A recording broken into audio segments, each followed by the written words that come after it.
Hello, thank you for always joining us. Today we're going to look at a very aspect of mathematics that is very, very important. Please stay back and watch till the end. We're going to look at geometry.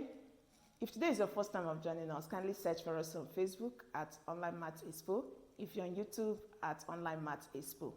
We are looking at geometry, and you know geometry is a branch of mathematics that discusses shapes.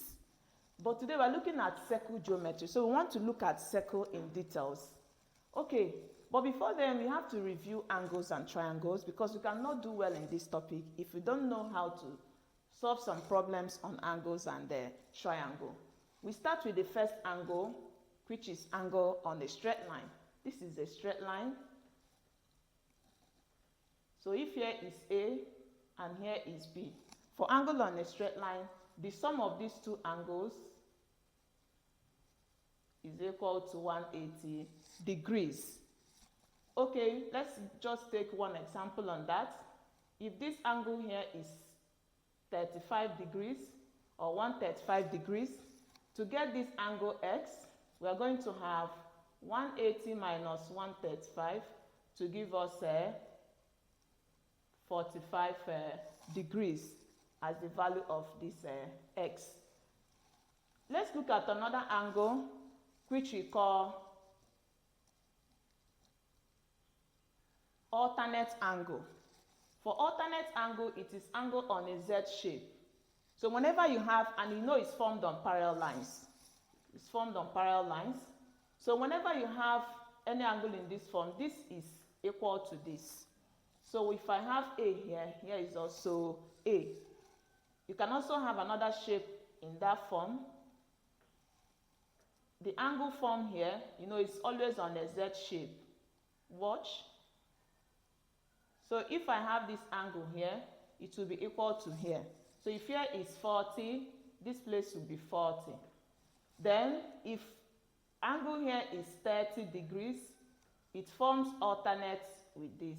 So here will also be 30.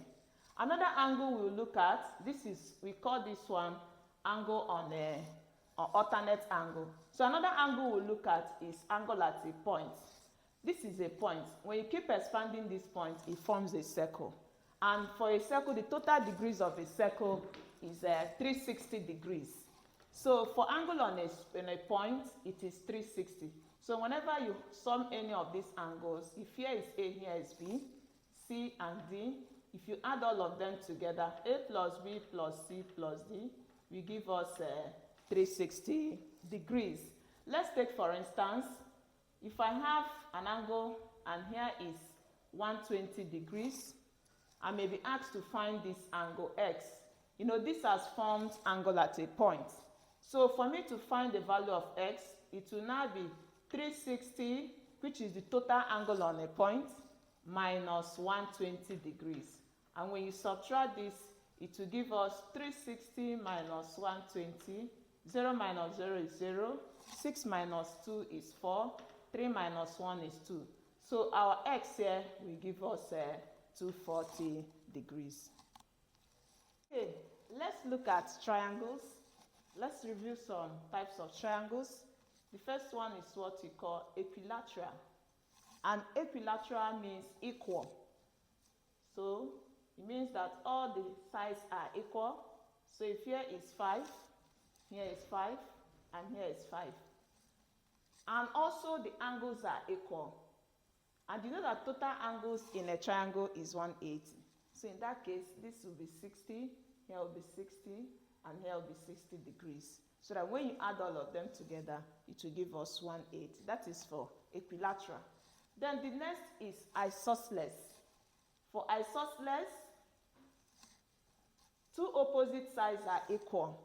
What does it mean? If here is 4, here will also be 4. And the angle on the base of those lines, this is the line, the angle that line forms at the base, and this is the same line, the angle it forms at the same base are equal. So the base angles are equal. So if here is angle 30 degrees, this angle will also be 30 degrees. For isosceles, the opposite sides are equal and the base angles are equal. Then the next is what we call right angle triangle. Right angle triangle means that the angle forms 90 degrees at this perpendicular point. So this is right angle triangle. Okay, now that you understood all we did on angles and triangles, let's now do an introduction to circle. Let's take a rundown of what circle looks like. This is a circle, and this is the center of the circle. And if this is the center, any line from the center, okay, before then, this is what we call the circumference. We call that the circumference. And this is the center. So any line from the center touching this circumference is what we call the radius. And remember, radius are all equal. So if we move from here to here, it's a radius. If we move from here to here, it's also a radius. If we move from here to here, it's also a radius. If we move from the center to here, any point, if we move from here, all these are all radii. And the radius are all equal. Very important. So when you have a radius, radius are the same. Okay, this is for radius. Then you also have what we call the diameter. The diameter divides the circle into two equal parts. So we call this the diameter. And what other aspect of circle do we need to know? We also have what we call the chord. This is a chord. A chord is any line that runs from any point of the circumference to the other without passing through the center. So this is what we call the chord. And the space between the chord and this part of the circumference, this part of the circumference is what we call an arc. An arc is any part of the circumference. So this is an arc, is a minor arc. You can also have this as a major arc. So whenever you have something like this, it's said to be an arc. So the space between the arc and the chord is what we call the segment. I hope you are following. Okay, so from what we have said so far, we said that this is the circumference. Remember that radius are all equal. So whenever you have a radius, radius is equal to radius, and the diameter is always equal to 2 times radii. Okay, this is where we are going to stop it for today. Please watch our next lesson on this. That is where we begin to treat some of the theorems we have in this circle geometry.